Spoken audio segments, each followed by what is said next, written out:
Sus, ako nung yung nursing home sa Prestatin, hinihintay ko magsara, hindi talaga magsara. Hanggang ngayon bukas pa eh.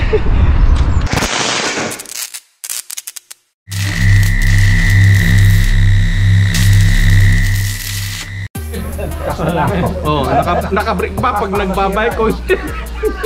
Ayan. Oh, tekto. Oh, ikaw muna. Naka-break ba pag nagbabike o walang break? Walang break, tapos gumamit ka ng KY. KY, ano yung KY? Pampatulas. Ano na? Pampadulas?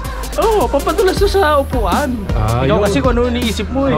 Master, ano? Hindi, kaya hindi dapat nagbe-brief kasi nga ang cycling short design na hindi talaga nag-underwear.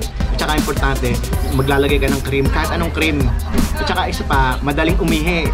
Isa lang ibababa mo. Ready na. Ayun. Ganda idea. Tama yun kay Paring Buyat. Bakit? Kailangan huwag ka magamit ng cotton.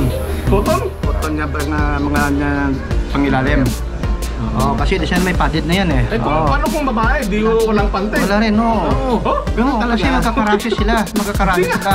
Lahat na actually gamit ka nga kahit anong cream, huwag lang ice cream. Kung wala rin ice cream, pwede na rin, no? Para medyo Scientifically proven yan. So, walang break, walang pante. Wala. Yun lang talaga, cycling short lang. Ito yung naman natin, no? Yan ang professional. Sabi ko lang, yung sinabi nila, tama yun.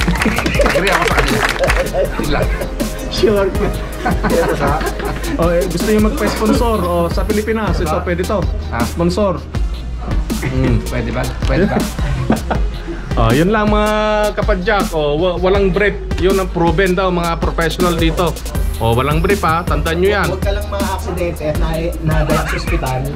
Sinisigurado ko. Huwag kang ma-aksidente kasi pagka-aksidente ka, na walang brief. Dapat inalis yung cycling short mo, hubo ka. Ganun lang talaga.